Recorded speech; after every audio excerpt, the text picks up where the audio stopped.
Welcome back.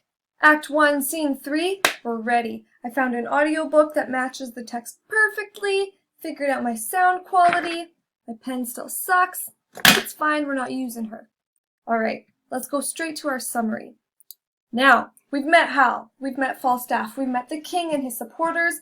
Here, we're back in the court. We're back in King Henry IV's courtroom. However, he has now summoned Hotspur to come and speak to him and explain to him why he's not giving him his prisoners. So, Hotspur has answered the summons of the king and has come to see him at Windsor Castle in order to explain his refusal to hand over the prisoners he captured in Scotland.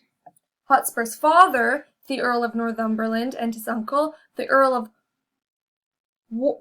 I call him Worcester. They say something different in the audiobook. I'm just going to call him Worcester. Accompany him. Henry, who is angry at Hotspur's rebellious refusal to deliver the prisoners to him, speaks to Hotspur in threatening language. When Worcester, already hostile towards Henry, reacts rudely, Henry orders him out of the room. Hotspur and Northumberland now try to explain that Hotspur's refusal to return the captives was not meant as an act of rebellion. The very moment that Hotspur's battle against the Scots ended, it seems a prissy and effeminate courtier arrived with Henry's demands for the prisoners. Wounded, tired, and angry, Hotspur refused and insulted the foolish messenger in the heat of the moment. But King Henry's anger is not soothed. Hotspur still refuses to hand over the prisoners unless the king pays the ransom that the Welsh rebels demand for the release of Hotspur's brother-in-law, Lord Mortimer. Ooh, plot thickens. Mortimer and Hotspur are brother-in-laws, okay? So they have a little alliance going on there. Obviously, we know Mortimer's been captured by the Welsh, and Hotspur's like, King Henry, what are you doing? Why are you not paying his ransom? Why are you not trying to get him back to England? I'm not giving you my prisoners until you free my brother-in-law, who was captured after the Welsh defeated his army. Henry refuses, calling Mortimer a traitor. He has learned that Mortimer recently married the daughter of the Welsh rebel Glendower, and believes that Mortimer lost his battle against Glendower on purpose. The plot thickens. Hotspur denies this charge against his kinsman, but Henry calls him a liar. He forbids Hotspur to mention Mortimer's name ever again, and demands he return the prisoners instantly or face retribution. Alright, so Hotspur is married to Mortimer's sister. That's what makes them brother-in-laws. Mortimer, who we were under the impression was a prisoner for Owen Glendower, however, seems to have been living the bougie life over in Wales and actually married Owen Glendower's daughter. So that's not great to have an English general marry the daughter of a rebel, okay? So King Henry he's freaking out a little bit because he thinks that Mortimer is planning a rebellion and is allying himself with the Welsh, which it would seem that yes, he is, because he married Glendower's daughter.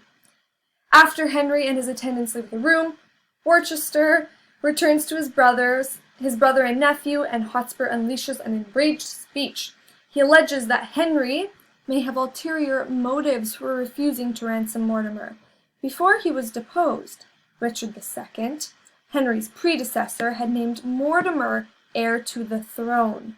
Since Henry obtained his crown by deposing Richard illegally, Mortimer's claim to the kingdom might be better than Henry's own. Hotspur is also bitter because his own family members helped Henry overthrow Richard in the first place. They were instrumental in Henry's rise to power. Hotspur is thus angry that Henry seems to have forgotten the debt he owes to the Percy family. Okay, so here we understand why King Henry doesn't like Mortimer in the first place, because he's actually the rightful heir to the throne. So he has a claim to the throne upon which Henry sits. So yeah, it makes sense that King Henry wants to get rid of Mortimer. Great way of doing it is not paying his ransom. Except Mortimer, it seems, has plans of his own and has allied himself with the Welsh. Worcester and Northumberland have some trouble getting Hotspur to quiet down, but finally Worcester succeeds in explaining that he has already formulated a cunning and complicated plan. He says that the Percys must seek an alliance with the rebel forces in both Scotland and Wales, and all the powerful English nobles, and with all the powerful English nobles who are dissatisfied with Henry. For now, Hotspur is to return to Scotland, give Douglas, the leader of give all his prisoners back to their people without demanding ransom, and establish an alliance with Douglas, the leader of the Scottish rebellion. Northumberland, meanwhile, is to seek the support of the Archbishop, who is unhappy because Henry executed his brother for conspiring against the king's life. That's stuff that Shakespeare deals with in Richard II. We don't need to worry about it too much. We just know that the Archbishop of York is also going to rebel against King Henry. Meanwhile, Worcester is going to go to Wales to discuss strategy with Mortimer and Glendower. So here we're starting to see how the whole rebel force of the English nobles, Scotsmen, and the Welsh, how they all come together. Okay, this is essentially what's starting to happen in this scene. So, grab your books, Act 1, Scene 3, following along. Cold and temperate, unapt.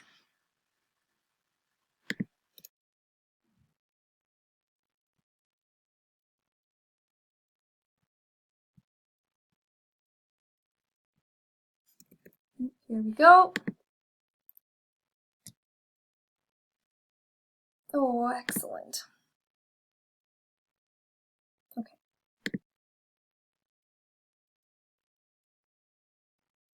Sir, your presence is too bold and peremptory, and Majesty might never...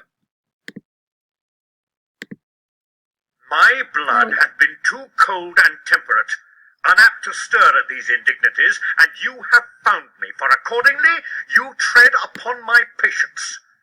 But to be sure, I will from henceforth rather be myself, mighty and to be feared, than my condition, which hath been smooth as oil, soft as young down, and therefore lost that title of respect which the proud soul ne'er pays but to the proud.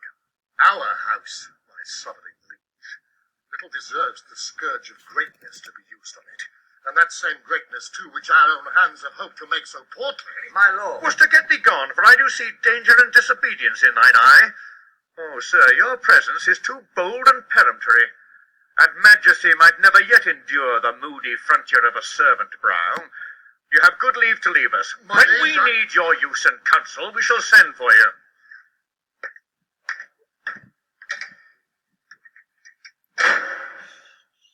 You were about to speak. Yea, my good lord.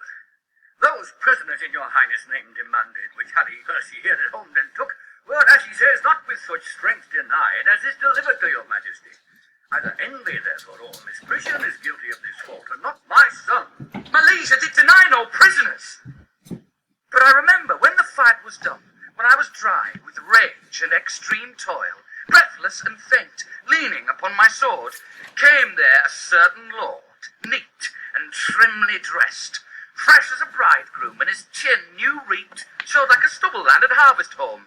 He was perfumed like a milliner, and twixt his finger and his thumb he held a pouncet box, which ever and anon he gave his nose and took away again, who therewith angry when next came there, took it in snuff, and still he smiled and talked, and as the soldiers bore dead bodies by, he called them untaught knaves, unmannerly, to bring a slovenly, unhandsome course betwixt the wind and his nobility.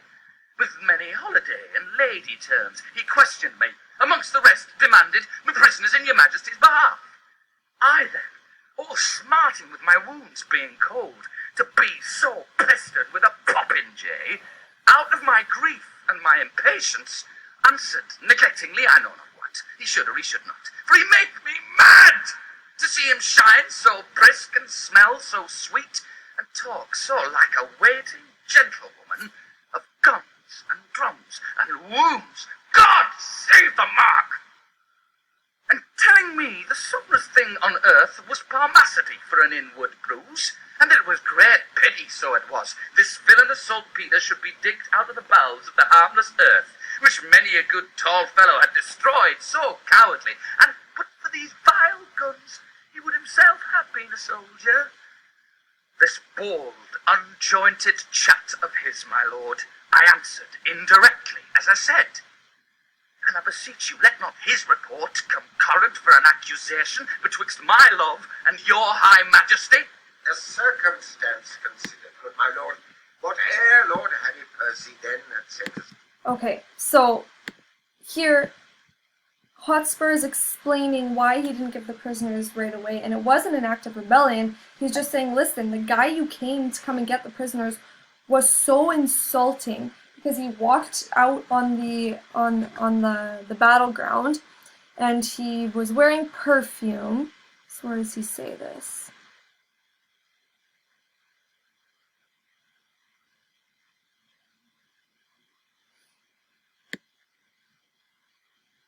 He was perfumed like a millionaire, and twixt his fingers and his thumb he held a pouncet box, whichever in a nun he gave his nose, and took tway again. He's wearing perfume. He was holding a little, like a scenty box that he would smell so that he didn't have to smell all the dead, decaying bodies around him. He was interrogating Percy with fancy language and demanded the prisoners. And so Hotspur, who had just been fighting for hours and hours and had just won a bloody battle, was just enraged that this guy would come and start demanding prisoners right away, acting the way he was, acting pompous. Okay? So he said, I don't even remember what I told him, but I wasn't trying to rebel against you. The circumstance considered, good my lord, whate'er Lord Harry Percy then had said to such a person, and in such a place and such a time, with all the rest to be told, may reasonably die, and never rise to do him wrong, or anyway impeach what then he said, so he unsaith now. So Sir Walter Blunt is coming to Hotspur's defense saying, yeah, that's reasonable. You can't be expected to speak reasonably right after you've just finished fighting a war. Okay? And then King Henry is going to say, okay, so then why are you still denying me your prisoners then? Why, yet he doth deny his prisoners, but with proviso and exception that we at our own charge shall ransom straight his brother-in-law, the foolish Mortimer, who on my soul hath wilfully betrayed the lives of those that he did lead to fight against that great magician damned Glendower, whose daughter, as we hear, that Earl of March hath lately married. Shall our coffers then be emptied to redeem a traitor home? Shall we buy treason and indent with fears when they have lost and forfeited themselves? No. On the barren mountains let him starve. For I shall never hold that man my friend whose tongue shall ask me for 1 penny cost to ransom home revolted Mortimer. Revolted Mortimer! He never did fall off my sovereign liege but by the chance of war. To prove that true needs no more but 1 tongue for all those wounds, those mouthed wounds, which valiantly he took, when on the gentle Severn sedgy bank, in single opposition hand to hand, he did confound the best part of an hour in changing hardiment with great Glendower. 3 times they breathed, and 3 times did they drink, upon agreement, of swift Severn's flood, who then, affrighted with their bloody looks, ran fearfully among the trembling reeds, and hid his crisp head in the hollow bank, blood-stained with these valiant combatants. Never did bare and rotten policy colour her working with such deadly wounds, nor never could the noble Mortimer receive so many, and all willingly. Then let not him be slandered with revolt. And so Percy again is coming to Mortimer's defense saying, revolted Mortimer, are you crazy? He fought against Glendower 3 times. They fought so hard they had to take break 3 times. And he's saying he was completely loyal to you. And then he was taken prisoner for you. Thou dost belie him, Percy, thou dost belie him. He never did encounter with Glendower, I tell thee. Oh. He durst as well have met the devil alone as Owen Glendower for an enemy. Art thou not ashamed? But, sirrah, henceforth let me not hear you speak of Mortimer. Send me your prisoners with the speediest means, or you shall hear in such a kind from me as will displease you. My Lord Northumberland, we license your departure with your son. Send us your prisoners, or you will hear of it.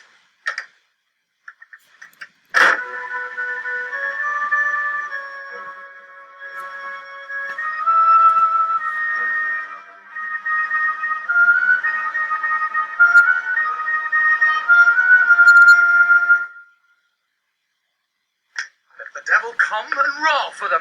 I will not send them. I will have to straight and tell him so, for I will ease my heart, albeit I make a hazard of my head. What, drunk with choler? Stay and pause a while. Here comes your uncle. Speak of Mortimer. Zounds, I will speak of him, and let my soul want mercy if I do not join with him. Yea, on his part I'll empty all these veins, and shed my dear blood drop by drop in the dust. But I will lift the downtrodden Mortimer as high in the air as this unthankful king, as this ingrate and cankered Bolingbroke. Remember in the intro video I said that they're often going to refer to the king as Bolingbroke? That was just his name before he became king. So clearly Hotspur is enraged against King Henry that he would abandon Mortimer like that and call him a traitor. And the truth is, the play actually never says if Mortimer did lose the battle on purpose to Glendower or not. We actually don't know. But the fact is, at this point now, Mortimer has married Glendower's daughter, and they have allied themselves against the king. The play also doesn't straight out ever tell us if King Henry has abandoned Mortimer because he fears that Mortimer is going to come for his throne. We don't know those things, okay? We're just speculating. But what we do know is Hotspur loves Mortimer as a brother-in-law, and so he's not going to put up with the king treating him this way. Brother, the king hath made your nephew mad. Who struck this heat up after I was gone? He will, forsooth, have all my prisoners. And when I urged the ransom once again of my wife's brother, then his cheek looked pale, and on my face he turned an eye of death, trembling even at the name of Mortimer. I cannot blame him. Was not he proclaimed by Richard that dead is the next of blood? It was. I heard the proclamation. And then it was when the unhappy king, whose wrongs in us God pardon, did set forth upon his Irish expedition, from whence he, intercepted, did return to be deposed and shortly murdered. And for whose death we in the world's wide mouth live scandalized and foully spoken of. But soft, I pray, did King Richard then proclaim my brother Edmund Mortimer heir to the crown? He did. Myself did hear it. Then I cannot blame this cousin king that wished him on the barren mountain starve.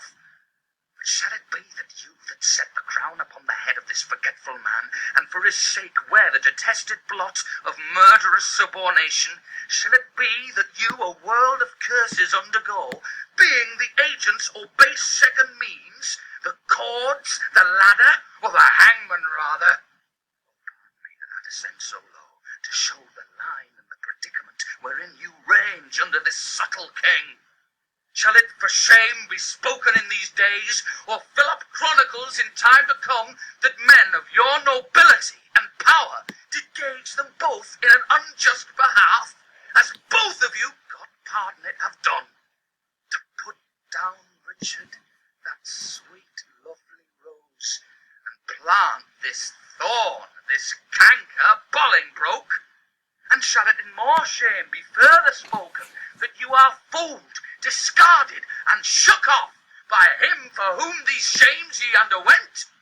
No, yet time serves wherein ye may redeem. So Harry Percy now is getting upset with his father and his uncle because Northumberland and Worcester were the two people who helped King Henry get rid of King Richard in the first place. The Percy family was the biggest ally to the Bolingbroke family. So Harry Percy right now, Hotspur, is upset because he's saying the king is forgetting who put him on the throne in the first place. And it was us. It was the Percy family who helped him get rid of King Richard. So saying that men of your nobility and power did gauge them both in an unjust behalf, and both of you, God pardon it, have done to put down Richard, that sweet, lovely rose, and plant this thorn, this canker Bolingbroke. And shall it in it more shame be further spoken that you are fooled, discarded and shook off by him for whom these shames ye underwent. So he's saying, you guys did this in the first place, and now you're to pile on the shame of having gotten rid of a good king in the first place. Now you're being shamed because King Henry is forgetting about you completely, and instead of helping you out and giving you praise for helping him depose King Richard, he's now completely mistreating our family. Banished honours, and restore yourselves into the good thoughts of the world again. Revenge the jeering and disdained contempt of this proud king, who studies day and night to answer all the debt he owes to you, even with the bloody payment of your deaths. Therefore I said... cousin, say no more. Now, I will unclasp a secret book. To your quick conceiving discontents, I'll read you matter deep and dangerous, as full of peril and adventurous spirit as to all walk current roaring loud on the unsteadfast footing of a spear. If he fall in, good night, or sink, or swim. Send danger from the east unto the west, so honour cross it from the north to south, and let them grapple. Oh, the blood more stirs to rouse a lion than to start a hare. The imagination of some great exploit drives him beyond the bounds of patience. By heaven, methinks it were an easy leap to pluck bright honour from the pale-faced moon, or dive into the bottom of the deep, where fathom line could never touch the ground, and pluck up drowned honour by the locks, so he that doth redeem her thence might wear, without co-rival, all her dignities, but out upon this half-faced fellowship. He apprehends a world of figures here, but not the form of what he should attend. Good cousin, give me audience for a while. I cry you mercy. Those same noble Scots that are your prisoners. I'll keep them all, by God, he shall not have a Scot of them. No, if a Scot would save his soul, he shall not. I'll keep them by this hand. You start away!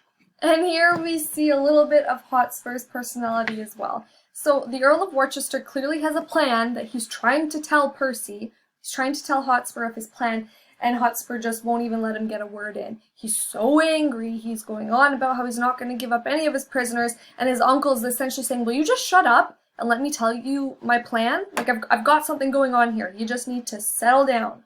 So Hotspur is really, really quick to anger, hence his nickname, Hotspur. And lend no ear unto my purposes. Those prisoners you shall keep. Nay, well, that's flat. He said he would not ransom Mortimer, forbade me tongue to speak of Mortimer. But I will find him when he lies asleep, and in his ear I'll holler, Mortimer.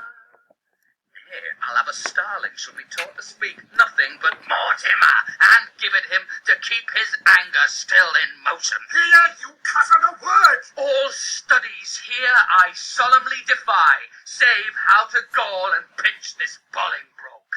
On that same sword and buckler, Prince of Wales, but that I think his father loves him not, and would be glad he met with some mischance, I would have him poisoned with a pot of ale. Ah, farewell, kinsman. I will talk to you when you are better tended to attack. Why, what a wasp-stung and impatient fool art thou to break into this woman's mood, tying thine ear to no tongue but thine own. Why, look you, I am whipped and scourged with rods, nettled and stung with pismires when I hear of this vile politician, Bolingbroke. Richard's time. Oh, what do you call the place? A plague upon it. It is in Gloucestershire.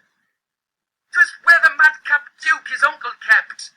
His Uncle York, where I first bowed my knee unto this king of smiles, this Bolingbroke. Sblood! When you and he came back from Ravensburg at Berkeley Castle, you say true.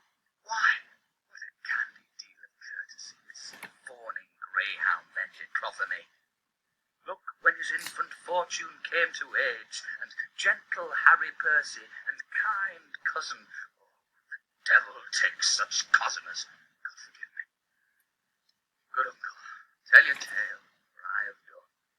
Nay, if you have not do it again, we will stay your leisure.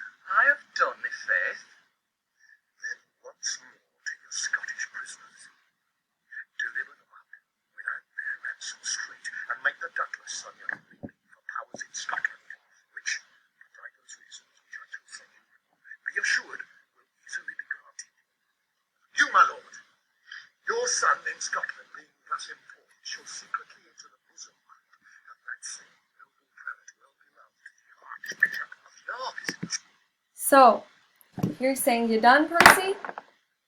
Because you can keep talking. Percy says, no, I'm done. So, good, here's my plan. You're going to give your prisoners back to Douglas.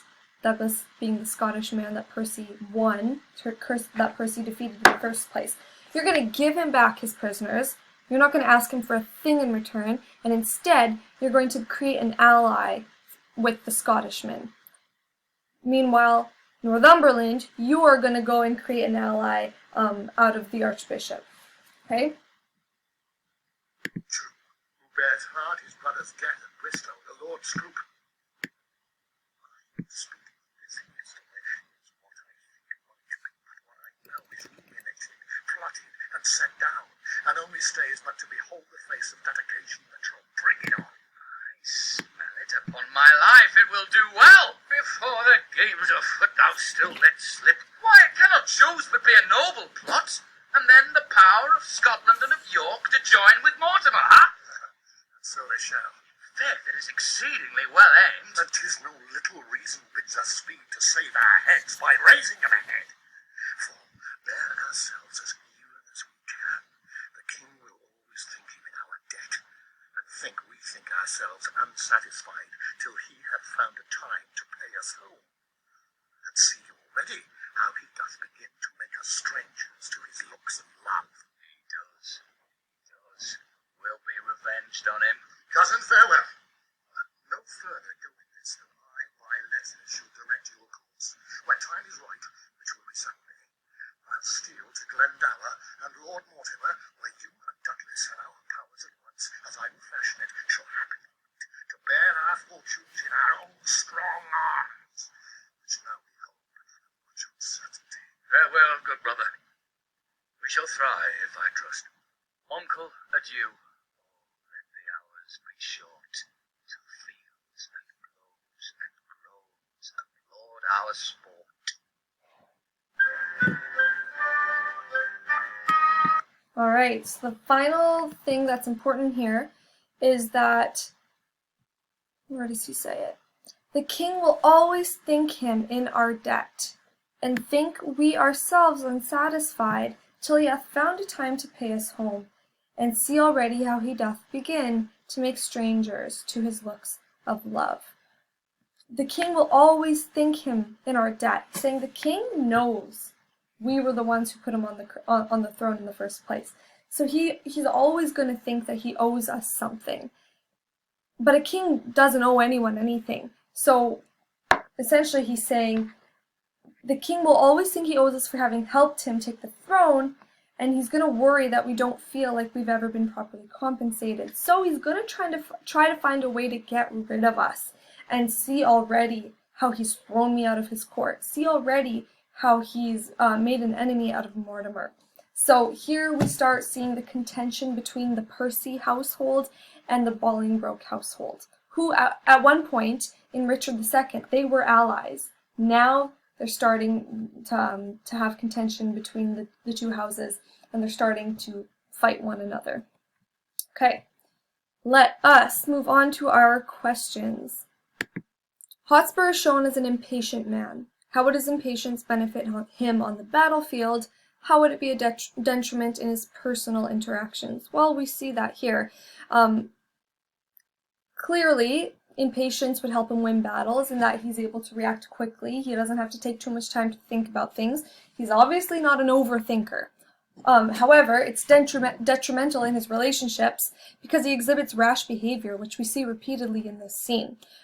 So he would alienate those who are his allies, especially if he insults them in the heat of the moment, or if he answers too quickly after they had put much thought into something. So he's not an overthinker. He's super rash. He acts quickly. He's not the most logical guy, okay? He doesn't think with his brain all that much. Number 2, how would Hotspur have so much contempt for the why would Hotspur have contempt for the messenger who demanded the prisoners on behalf of the king? Well, again, Hotspur is shown to be an aggressive, manly man, sort of. As such, he would have had contempt for the effeminate civilian who came to collect the prisoners. It would not have helped if the courtier came right after the battle had ended, before there was a chance for Hotspur to cool down from battle or collect himself and his soldiers. End of brief. Okay, so again, Hotspur is just super hot-headed. He acts without thinking logically. He's emotional rather than logical.